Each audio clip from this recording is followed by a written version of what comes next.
ছাত্র নেতাদের পরিবারবৃন্দ এবং বিগত 24 সালের জুলাই অভ্যুত্থানে শহীদ হওয়া শহীদদের পরিবারবৃন্দ তাদেরকে বাংলাদেশের প্রধানমন্ত্রী জনাব তারেক রহমানের পক্ষ থেকে ঈদ উপহার বিতরণ অনুষ্ঠানে উপস্থিত।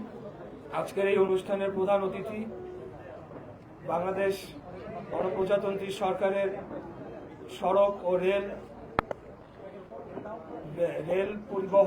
পরিবহন ও রেলপথ মন্ত্রণালয়ের মাননীয় প্রতিমন্ত্রী জনাব হাবিবুর রশিদ হাবিব উপস্থিত।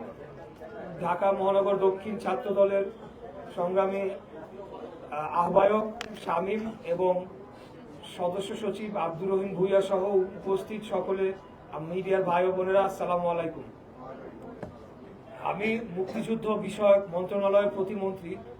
আমাদের এই মন্ত্রণালয়ে আরেকটি নতুন অধিদপ্তর যুক্ত করা হয়েছে, জুলাই গণ অভ্যুত্থান অধিদপ্তর। এই অধিদপ্তরের অধীনে বিগত জুলাই গণ অভ্যুত্থানে যারা শহীদ হয়েছেন, যারা আহত হয়েছেন, তাদের পুনর্বাসন সংক্রান্ত যাবতীয় কার্যক্রম করা হয়ে থাকে। তো আমি দায়িত্ব নেওয়ার পর থেকেই, যেহেতু রোজার মাস এবং আমাদের আমরা মাত্র কেবল দায়িত্ব গ্রহণ করেছি, 1 মাস কেবল হতে চলল, তারপরেও আমি যখন এই কার্যক্রমের সাথে পুরোপুরি যুক্ত হলাম তখনই আমার কাছে মনে হয়েছে যে বিগত 17 বছরে যারা গুম হয়েছে, যারা নির্যাতিত হয়েছে, তাদের পরিবারদের পুনর্বাসন এবং সহায়তা প্রদানের জন্য আরেকটি ধরনের শাখা প্রয়োজন রয়েছে এবং এই উদ্যোগটি মুক্তিযুদ্ধ বিষয়ক মন্ত্রণালয়ের পক্ষ থেকে নেওয়াটাই সবার আগে সমীচীন হবে।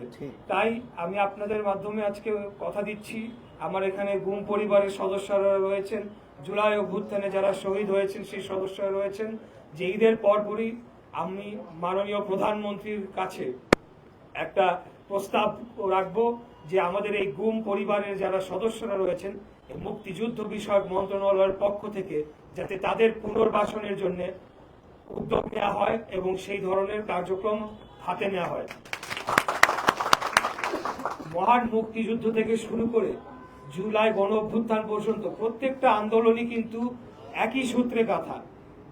বাংলাদেশের পক্ষে, বাংলাদেশের স্বাধীনতা সার্বভৌমত্ব রক্ষার জন্য, বাংলাদেশের গণতন্ত্রকে রক্ষার জন্য এবং মানুষের ভোটের অধিকার, কথা বলার অধিকার এবং আমাদের এই বাংলাদেশকে একটা স্বাধীন সার্বভৌম রাষ্ট্র হিসেবে গড়ে তোলার জন্য মহান মুক্তিযুদ্ধ হয়েছিল। তারই পরবর্তীকালে আমরা সর্বশেষ দেখেছি যে জুলাই গণ অভ্যুত্থান হয় এবং সেখানে আমাদের যে ছাত্র জনতা তাদের বুকের তাজা রক্ত ঢেলে দিয়ে আমাদের এই দেশের স্বাধীনতাকে রক্ষা করেছে। একইভাবে বিগত 17 বছর ফ্যাসিবাদী বিরোধী আন্দোলনে আমাদের যারা ছাত্র নেতারা ছিল, তারাও সেই মহান মুক্তিযুদ্ধের চেতনাকে ধারণ করে বাংলাদেশের গণতন্ত্রকে রক্ষার জন্য, বাংলাদেশের গণতন্ত্রকে পুনরুদ্ধার করার জন্য এবং বাংলাদেশে যে একদলীয় শাসন ব্যবস্থা কায়েম করা হয়েছিল তার বিরুদ্ধে আন্দোলন সংগ্রাম করতে গিয়ে এই ছাত্র নেতারা গুম হয়ে গেছে। তাই আমি মনে করি যে এই সকল যে আন্দোলনের মাধ্যমে যারা তাদের শহীদ হয়েছে, যাদের পরিবার নির্যাতিত হয়েছে, তাদের পুনর্বাসন করা, তাদের ভবিষ্যতে তাদের যে সন্তানরা রয়েছে, ছোট ছোট সন্তানরা আপনারা দেখছেন, ওদেরকে আমি দেখেছি, তারা অনেক ছোট ছিল। বিগত তাদের বাবারা গুম হয় 2013 সালের সময়, 13-14 সালের আন্দোলনের সময়, আজ থেকে প্রায় 8-9 বছর আগে, 13 সালে, অনেক আগের কথা। তখন আমি তাদেরকে দেখেছি, তারা ছোট ছোট ছিল, আজকে তারা বড় হয়ে গিয়েছে, তাদের চোখের পানি ঝরতে ঝরতে তাদের চোখের পানি শুকিয়ে গিয়েছে। আমরা আজকে দেখলাম যে জুলাই অভ্যুত্থানে একজন বাবা তার বিস্তারিত বর্ণনা দিলেন যে বুকের এক পাশ দিয়ে গুলি বের হয়ে, পিছন থেকে বড় হয়ে বের হয়ে গিয়েছে, পুরো বুক ছিন্ন ভিন্ন হয়ে গিয়েছে। তো আমরা আপনাদেরকে কথা দিচ্ছি, এই প্রত্যেকটি গণহত্যা এবং গুম খুনের পিছনে যারা দায়ী, তাদের অবশ্যই বাংলাদেশের মাটিতে বিচার করা হবে ইনশাআল্লাহ। আমি মুক্তিযুদ্ধ বিষয়ক মন্ত্রণালয়ের প্রতিমন্ত্রী হিসেবে হোক অথবা বাংলাদেশের একজন সাধারণ নাগরিক, তার কোনো রাজনৈতিক পরিচয় নাই, হিসেবেই হোক, আমি আপনাদের পক্ষে, আমাদের এখানে হাবিবুর রশিদ হাবিব ভাই আছেন, উনি একজন তুখোড় ছাত্র নেতা। উনি যখন ছাত্র দলের সভাপতি ছিলেন তখন এই ধরনের এই গুম এবং নির্যাতনের একটা ভয়াবহ অত্যাচার নেমে এসেছিল। তাই ওনার সামনেও আমি বলছি যে ইনশাল্লাহ এই পরিবারগুলোকে পুনর্বাসন করা, তাদের যে সন্তানরা রয়েছেন তাদের উচ্চ শিক্ষা নিশ্চিত করা, তাদের কারোর বাসস্থান নাই, নিজস্ব বাসস্থান নাই।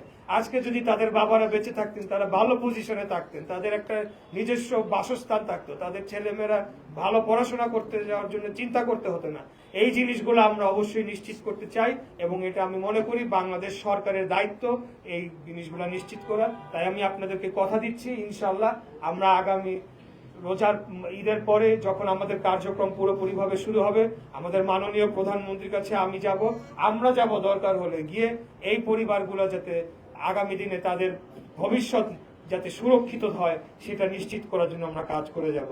এই প্রতিজ্ঞা করে আপনাদেরকে অগ্রিম ঈদের শুভেচ্ছা জানিয়ে